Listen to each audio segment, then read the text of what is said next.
محتاج ہے، ایک دوسرے کے اوپر جو ہے وہ نظام جو ہے وہ پورا چل رہا ہے. تو اللہ نے کہا کہ پھر یہ جو نظام ہے، یہ جو چیزیں ہیں، یہ بھی میں نے اس لیے بتائی تاکہ تمہارا راستہ آسان ہو جائے. کیونکہ جب تک میرا راستہ ہے، جب تک میں قبر میں نہیں جاتی.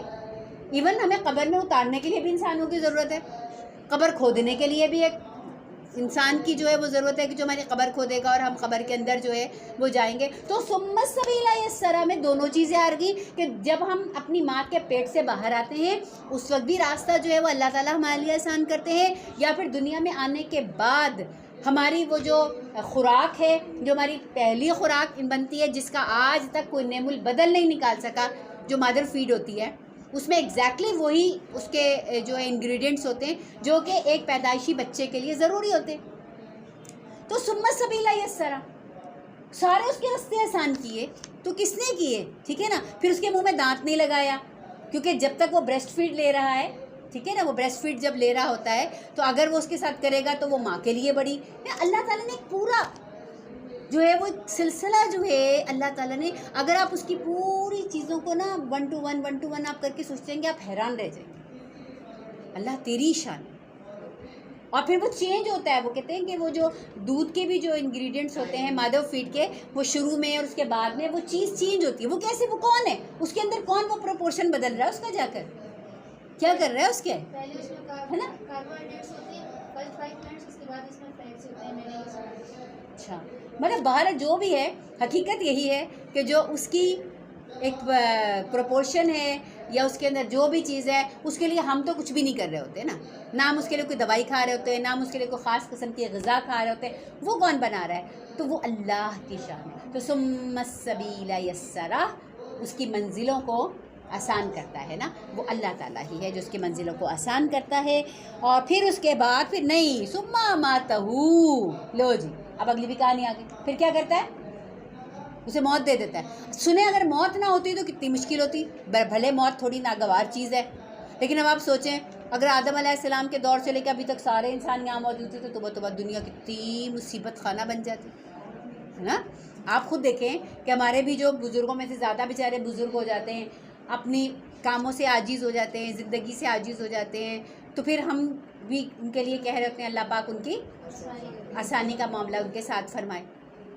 تو موت گو کے ناگوار چیز ہے، لیکن اس کا ایک یہ بھی پہلو ہے، یہ بھی ایک خیر کا پہلو ہے کہ اگر پرانے لوگ جو ہیں وہ نہ جائیں تو پھر نئے لوگ کیسے آئیں گے دنیا کے اندر، اور ان کے لیے جگہ کیسے بنے گی، ہے نا، اور چینج کیسے ہوگا سارا کچھ.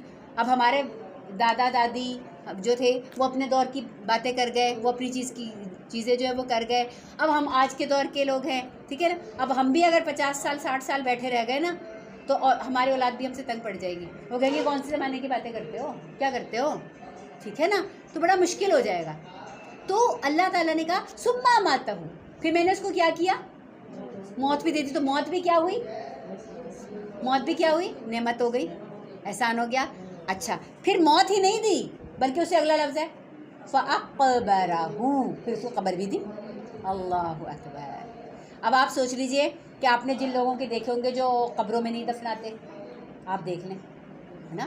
میں ابھی کچھ ایک دیکھ رہی تھی کہ ایک پارسی جو ہوتے ہیں ان کا، کہ وہ ایک انہوں نے ایک بنایا ہوتا ہے ایک جگہ، اور اس کے اوپر وہ اپنے مردے کو چھوڑاتے ہیں اور گدھ آ کے اس کو نوچ کے کھاتے ہیں. اللہ، ہندو جلا دیتے ہیں، اور کتنی مطلب، ہاں اب تو وہ بالکل بھٹی کے اندر، کیونکہ اب تو سارا سسٹمیٹک ہو گئی چیزیں. تو کون اتنی آگ جلائے، کون اس پہ دیسی گھی ڈالے، کون اس پہ دیگر چیزیں کرے.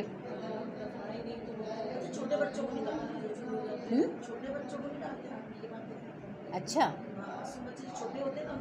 ان کو دفناتے ہیں، نہیں ان کو دفناتے ہیں. ان کو یہ ہوتا ہے کہ ہم اس طرح مطلب ہمیں دوبارہ اللہ تعالیٰ زندہ نہیں کر سکے. اللہ میری توبہ، بس استغفر اللہ. بہرحال یہ بڑی عزت کے ساتھ ہم دیکھیں نا ہمارے یہاں کیسے نہلاتے ہیں، دھلاتے ہیں، نیٹ اینڈ کلین کپڑے پہناتے ہیں، خوشبو بھی لگاتے ہیں، ٹھیک ہے. کبھی زندگی میں نے انسان اتنا اچھے سے نہ آیا ہوگا جتنا اچھے سے اس کو مرتے ہوئے نہلاتے ہیں. جی، پھر اسے کندھوں پہ اٹھاتے ہیں، ٹھیک ہے. اور ہر بندہ بسد شوق اس کو کندھا دینے کے لیے جو ہے وہ ہوتا ہے کہ بھئی ہم اٹھائیں. مطلب ایک اجنبی بھی اگر میں اور آپ بھی جا رہے ہیں تو ہمیں حکم ہے اگر جنازہ آ رہا ہے رک جاؤ. کتنی عزت دی ہے, تکریم دی ہے نا اس کو, ایک عزت دی ہے نا, ٹھیک ہے. تو ثم اماتہ, پھر اس کو موت بھی دے دی. تو موت بھی بہت سارے حالات میں موت کیا ہے ہمارے لیے, ایک آسانی ہے, الحمدللہ, ٹھیک ہے. پھر موت دینے کے بعد اس کو یوں ہی نہیں چھوڑ دیا, فاقبرہ, پھر اس کو قبر بھی دی, سبحان اللہ, ٹھیک ہے. ثم اذا شاء انشرہ, اور پھر جب چاہے گا کیا کرے گا, اس کو زندہ کر کے دوبارہ کھڑا کر دے گا. ٹھیک ہے جی, کافی ہے ہمارا, ٹھیک ہے. سمجھ میں آ گئی بات. اب تک کی اس میں ساری 2-3 باتیں آئی ہیں. پہلی میں آپ نے, پہلی آیات میں آپ نے کیا پڑھا کہ کچھ ایسے لوگ کہ جو آپ صلی اللہ علیہ وسلم کی مجلس میں بیٹھے تھے اور وہ اتنے زیادہ دین کے ساتھ مخلص نہیں تھے, ان کے مقابلے میں ایک مخلص مسلمان آیا تو اللہ نے انہیں اپنے نبی صلی اللہ علیہ وسلم کو کیا کہا کہ آپ ان کو چھوڑیں, آپ ان پہ دلچسپی لیں. اس سے عملی سبق کیا نکلا ہمارے لیے, جلدی بتائیں, پریکٹیکل ہمارا کیا نکل رہا ہے. ام مکتوم, ٹھیک ہے. اب اس سے ہمارے لیے کیا سبق نکلا جی, جو دین کے لحاظ سے اگر آگے ہے نا کوئی بندہ, تقوی کے لحاظ سے اچھا ہے نا اور دین کے لحاظ سے مخلص ہے تو اس کی ویلیو ہے, اس کی ویلیو ہے. اور جس کی شاید گاڑی بہت بڑی ہے, جس کا سٹیٹس بہت بڑا ہے, جس نے لباس کوئی بہت عمدہ پہنا ہوا ہے, تو اللہ کی نظر میں اس کی کوئی خاص ویلیو نہیں ہے, ایکسیپٹ کہ وہ متقیوں. اس کا مطلب یہ نہیں ہے کہ ہم ان کو بیچاروں کو جن کے لباس اچھے ہیں یا بڑی گاڑیاں ہیں یا اس طرح کہ ہم ان کو حقیر سمجھنا شروع کر دیں, لیکن اس وجہ سے عزت نہیں دیں. کسی کو اگر عزت دیں اس کے اخلاق کی وجہ سے دیں, ٹھیک ہے, اس کے معاملات کی وجہ سے دیں, ٹھیک ہے, لیکن اس وجہ سے عزت دینا کہ اس نے بہت اچھی ڈریسنگ کی ہوئی ہے, یہ بہت بڑے گھر میں رہتی ہیں, ان کی بہت بڑی گاڑی ہے, یہ ان کے میاں بہت بڑے افسر ہیں, تو ان کی وجہ سے اہمیت نہیں بنتی. اللہ کے ہاں اہمیت کس کی ہے کہ جس کے اندر تقویٰ ہے. ان اکرمکم عند اللہ اتقاکم, قرآن میں اللہ نے فیصلہ کر دیا کہ اللہ کے نزدیک عزت والا کون ہے, تقویٰ والا, ٹھیک ہے. اچھا, اس کے بعد ٹھیک, پھر اس کے بعد اللہ تعالیٰ نے قرآن کی بات کی, ٹھیک ہے. اور قرآن کے لیے پھر اللہ تعالیٰ ایک لفظ استعمال کیا, تذکرہ. تذکرہ میں سے میں کیا بتایا میں نے آپ کو, نصیحت, ٹھیک ہے. قرآن نصیحت ہے, قرآن کے ورقے ایسے ہیں, قرآن مرفوعات مطہرہ ہے, نیک لوگوں کے ہاتھ میں ہے جو لکھے ہوئے ہیں. اور پھر اللہ تعالیٰ نے یہ سب کر کے کہ قرآن تو ایسے, اب تم بتاؤ تم کیسے ہو, من ای شیء خلق, ایک کوشچن مار دیا, تم بتاؤ قرآن تو ایسا بنا ہوا ہے, تم بتاؤ من ای شیء خلق. کہا کسی نے بڑی خوبصورت بات کی, اس نے کہا انسان تو اتنی حقیر چیز ہے کہ اگر کبھی تو اپنے ماں باپ کے کپڑوں پہ لگ جائے تو وہ بھی کراہت سے دھوتے ہیں اس کو, اور اس سے اللہ نے تجھے بنا دیا من ای شیء. ہاں, اوقات یاد دلا. اللہ کسی اور چیز سے بھی بنا سکتے تھے, لیکن اللہ نے کہا دیکھو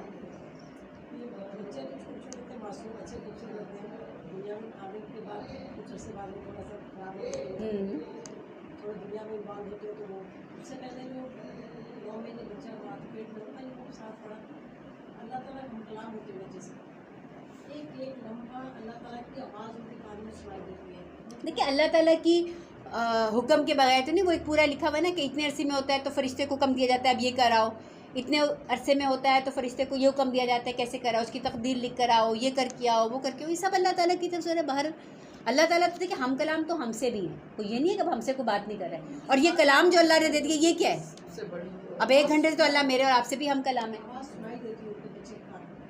واللہ علم, مجھے فرشتوں کے متعلق ہے کہ اللہ فرشتے کو بھیجتے ہیں, اور فرشتہ جو ہے نا وہ یہ مطلب اللہ کے احکام کے مطابق ان کے ساتھ جو ہے وہ کر رہا ہوتا ہے, ٹھیک ہے. تو اللہ تعالیٰ نے انسان کی تخلیق اس کو یاد دلائی, پھر اس کے بعد تخلیق یاد کرانے کے بعد اللہ تعالیٰ نے اس کی زندگی کے سفر کے بارے میں بتایا کہ اس میں بھی جو سہولتیں دی وہ میں نے دی. پھر اینڈ میں اللہ تعالیٰ نے کہا کہ پھر تمہیں مارنے کے بعد تمہیں ٹھکانہ بھی میں نے جو ہے وہ عطا کیا, اور پھر اس کے بعد وہ ٹھکانہ تمہارا ہمیشہ کا ٹھکانہ نہیں ہے. پھر کیا کرے گا, ثم اذا شاء انشرہ, جب چاہے گا اس میں سے تمہیں نکال کے زندہ کر کے کھڑا کر دے گا, ٹھیک ہے. یہ ساری ایک سمجھے کہ یاد دہانی تھی. انشاءاللہ تعالیٰ اگلی دفعہ اس کو ہم مکمل کر لیں گے. اور اس یاد دہانی سے جو سمجھ میں آتی ہے بات وہ یہی کہ قرآن ہمیں یہی یاد دلانا چاہ رہا ہے کہ دنیا کا میلہ ہے لیکن میلے میں کھونا نہیں ہے.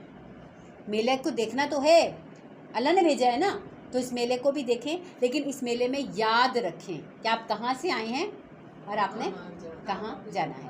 اور آپ کی اور میری جو خواہشات ہیں نا وہ ان لمیٹڈ ہیں، وہ ان لمیٹڈ ہیں، وہ پورے نہیں ہو سکتی یہاں پر. ہم چاہیں بھی نا تو ہم کر ہی نہیں سکتے. میں بار بار آپ کو مثال دیتی ہوں، نہ ہم اتنی دولت لا سکتے ہیں، چلو دولت لے آئیں گے تو جوانی نہیں لا سکتے اتنی. چلو جوانی کو تھوڑا بریک کر لیا، تھوڑا سا اس پہ روک لیا، اس کو اسٹاپ کر لیا، اس کی اسپیڈ کو سلو کر دیا، تو موت کو کیسے روکوں گی میں، ہے نا. وہ تو آپ کو پتہ ہی ہے، مائیکل جیکسن کی کہانی سب کو پتہ ہے کہ جو 150 سال تک جینے کا پلان بنائے بیٹھا تھا، جس کے پاس ڈونرز تھے، جگر کے بھی ڈونرز تھے، دل کے بھی ڈونر تھے، اور کیا کہتے ہیں اس کے بھی تھے اپنا کڈنیز کے بھی ڈونرز تھے. یعنی وہ لوگ اس کے پیسوں پہ کیوں پل رہے تھے کہ جب کبھی اس کو ضرورت ہوگی ان آرگنز کی تو وہ آرگنز جو ہے وہ لوگ دیں گے. ٹھیک ہے، بھلے مرے وہ دیں گے اپنے آرگنز، اس کو دیں گے. لیکن پھر کیا ہوا، ایک دن یوں ہی وہ مردہ پایا گیا. تو یہ سب سے بڑی حقیقت ہے کہ آپ اپنی ساری خواہشات پوری نہیں کر سکتے. خواہش پوری کرنے کی ایک جگہ ہے اور وہ جنت، یہاں نہیں ہو سکتا. مت بھاگے، خواہشات کے پیچھے نہیں بھاگے. ٹھیک ہے، ضرورت کریں، پوری کریں. ظاہر ہے اولاد ہے، اولاد سے محبت ہے، جوتا کپڑا ہے، کھانا پینا ہے، رہائش ہے، یہ سب ضرورت کی چیزیں ہیں، کریں بقدر ضرورت کریں. لیکن ان کے پیچھے اتنے دیوانے اور اتنے مست ہو کر کے مطلب ہم بالکل دیوانے ہو جائیں تو وہ چیز تو جی ناگواری کے ساتھ. ٹھیک ہے، دعا کر لیں. سبحانک اللہم و بحمدک نشہد ان لا الہ الا انت نستغفرک و نتوب الیک. سبحان ربک رب العزت عما یصفون وسلام علی المرسلین والحمد للہ رب العالمین. یا اللہ پاک ہم سب کا یہاں پر آنا بیٹھنا رمضان المبارک کی مبارک ساعتوں میں قرآن سے جڑنے کے بعد اپنی آئندہ زندگی کے لیے رمضان المبارک کے بعد اس قرآن کو اپنی زندگیوں میں لے کر چلنے کا جو عزم ارادہ ہم نے کیا ہے، اے اللہ اس عزم اور ارادے کے کرنے میں، اس توفیق کے دینے میں اللہ سب سے بڑا ہاتھ تیری رحمت کا ہے اور تیری اس محبت کا ہے جو تو ہم سے کرتا ہے. تبھی تو نے ہمیں اپنے کلام کے ساتھ جوڑ دیا، تبھی تو نے اس کو ہمیں سننے کی، دیکھنے کی، ہاتھوں سے چھونے کی اور دل سے اس کو سمجھنے کی توفیق عطا فرمائی. اے اللہ روز بروز ہماری توفیق میں اضافہ ہی فرما اور اس قرآن کو ہمارے سینوں میں اتار دے اور ہمارے دلوں کی بہار بنا دے اور ہماری دکھ اور تکلیف کے جانے کا باعث بنا دے اور ہماری پریشانیوں کے ازالے کا باعث بنا دے. اللہ ہمارے گھروں میں جو بیمار ہیں اور جنہوں نے خاص طور پہ بیماروں کے لیے دعا کی درخواست کی ہے، اے اللہ پاک ہم بیمار ہوتے ہیں اور تو سلامتی دینے والا ہے. وَإِذَا مَرِضْتُ فَهُوَ يَشْفِينِ. ہم بیمار ہوتے ہیں، شفا تو دیتا ہے. اللہ اپنی رحمت خاص سے ہمارے تمام جسمانی بیماروں کو صحت عطا فرما، ہمارے روحانی بیماروں کو صحت عطا فرما اور اخلاقی طور پر جو لوگ بیمار ہیں اور گمراہی میں دور نکل گئے، اللہ ان سب کو بھی ہدایت نصیب کرے. اللہ جن کے گھر میں تو نے خوشیوں کے دروازے کھولے ہیں، اے اللہ جن کو اپنی رحمتوں سے تو نے خوشیوں کے دروازے کھول کے خوشیوں کی ہوا، ٹھنڈی ہوا دکھلائی ہے، اللہ ان کی خوشیوں کو ابدی اور سلامت رکھنا، ان کی خوشیوں کو حاسدوں کی حسد سے بچانا. جنہوں نے اپنے بچوں اور بچیوں کے رشتے جوڑے ہیں، یا اللہ جنہوں نے اپنے کاروبار شروع کیے ہیں، یا اللہ جو تیرے ساتھ امید لگا کے کوئی ایسا کام کر رہے ہیں جس میں ان کو روشنی نظر آ رہی ہے، بہتری نظر آ رہی ہے، تو اللہ تو اس کام کے کرنے میں ان کو برکتیں عطا فرمائیے گا اور شیطان مردود سے اور شیطان منحوس سے اپنی اور حاسدوں کی نظر سے اپنی، اور اے اللہ ایسے تمام وہ لوگ کہ یا اللہ جو نظر لگا کر اے اللہ ان چیزوں کو خراب کرنے کے در پہ ہیں، اللہ ان کی بد نظری کے اثرات سے محفوظ اور معاف. ہم تو کمزور ہیں، ہمارا مالک بڑا طاقتور ہے. ہم تو ڈر جاتے ہیں، تھوڑ دلے بھی ہیں، خوفزدہ بھی ہو جاتے ہیں، مایوس بھی ہو جاتے ہیں. ایسا لگتا ہے برائی دیکھنے کے بعد کبھی اچھائی ہی نہیں دیکھیں گے، کبھی کبھی ایسا محسوس ہونے لگتا ہے. لیکن تو مالک ہے، یخرج الحی من المیت و یخرج المیت من الحی. ہمارا معاملہ تو یہ ہے میرے مالک، کبھی مایوسی آتی ہے، دکھ آتا ہے، پریشانی ہوتی ہے تو لگتا ہے زندگی میں کبھی سکھ ہی نہیں دیکھا یا دیکھنا ہی نہیں ہے، اور جب کبھی خوشی آتی ہے تو ہم اتنے مست و مگن ہو جاتے ہیں کہ ڈرتے ہیں، ہمیں محسوس بھی نہیں ہوتا کہ یہ خوشی کے لمحے یہ ابھی آئے ہیں، کا کیا معلوم کب یہ خوشی کے لمحے ختم ہو جائیں۔ اے اللہ ہمیں خوشی میں بھی، ہمیں پریشانی میں بھی، اے اللہ تو اپنے ساتھ جڑنے کی توفیق عطا فرما، اور ہر حال میں اپنا شکر ادا کرنے کی توفیق عطا فرما۔ الحمدللہ علی کل حال، الحمدللہ علی کل حال۔ جب خوشیاں دے اور بھر بھر کے جھولیاں خوشیاں دے، ہمیں نصیب کر دے ہمیں ہمارے بچوں کی خوشیاں دیکھنا، ہمارے اپنی خوشیاں دیکھنا، ہمارے پیاروں کی خوشیاں دیکھنا، تو اللہ اس میں ہماری زبان کو شکر سے تر رکھیے گا، شکر سے تر رکھیے گا۔ اللہ اکبر کبیرہ والحمد للہ کثیرہ وسبحان اللہ بکرۃ واصیلہ وسبحان اللہ بکرۃ واصیلہ۔ اور اگر تیرے حکم سے کوئی مسئلہ، کوئی دکھ، کوئی پریشانی آئے تو اے اللہ اس حال میں بھی اے اللہ ربنا افرغ علینا صبرا وثبت اقدامنا، ربنا افرغ علینا صبرا وثبت اقدامنا، اے اللہ ہم پر صبر کا فیضان کیجیے گا، صبر انڈیل دیجیے گا اور ہمیں ثابت قدم رکھیے گا، اور اے اللہ ہمیں اپنے آپ سے مایوس نہیں کیجیے گا، آپ اپنی ذات سے مایوس نہیں کیجیے گا، امید لگائیے رکھیے گا اور یقین عطا فرمائیے گا۔ اور حسبنا اللہ و نعم الوکیل، نعم المولا و نعم النصیر، حسبی اللہ لا الہ الا ہو علیہ توکلت وہو رب العرش العظیم جیسے کلمات سے ہماری زبان کو ایسا تر رکھیے گا کہ جیسے ابراہیم علیہ السلام کو آگ کی تپشی نہ محسوس ہوئی، اور وہ خیر کے ساتھ، عافیت کے ساتھ اور سکون کے ساتھ مسائل کی بھٹی میں سے نکل گئے۔ جو دنیا میں آیا ہے اسے مسائل کی چکی میں کہیں نہ کچھ تو پسنا پڑے گا، تو اللہ ہمارے ایمان کے اوپر، ہمارے دین کے اوپر کوئی مصیبت مت ڈالیے گا، ہمارے ایمان پر، ہمارے دین پر کوئی آزمائش مت ڈالیے گا۔ ہمارے پیارے جن سے ہمیں بہت محبت ہے اللہ ان کے معاملے میں کوئی آزمائش ہمیں مت دیجیے گا۔ ہماری جان، ہماری صحت، ہمارا مال، ہماری عزت، یا اللہ یہ سب تیری دین ہے، یہ سب تیری رحمتیں ہیں جس کے ساتھ تو نے ہمیں نوازا ہے۔ ہماری اوقات ہی نہ تھی میرے مالک، ہمارا دم ہی نہیں تھا، ہمارا حوصلہ ہی نہیں تھا، یہ عزت دی تو نے دی اللہ، یہ آرام و آسائش دیا مولا تو نے دیا اللہ، یہ عزتیں، یہ آرام، یہ آسائش، یہ سکون، یہ عافیت اے اللہ اس کے سائے میں رکھنا اور شکر گزار بنا کے رکھنا، اور شکر گزار بن کے رہنا، اور اس میں لوگوں کو جو مستحق ہیں ان کو اپنے ساتھ شریک کرنے کی توفیق عطا فرمائے گا۔ اس کے لیے جیب بھی کھول دیجئے اور دل بھی کھول دیجئے، اس کے لیے ہماری جیب بھی کھول دیجئے اور ہمارا دل بھی کھول دیجئے، اور معاف کر دیجئے اور رحم کر دیجئے، اور ہمارے بھلاوے اور بھول کو نظر انداز کر کے ہمیں ایمان کے راستے پر چلنے کی توفیق عطا فرمائے۔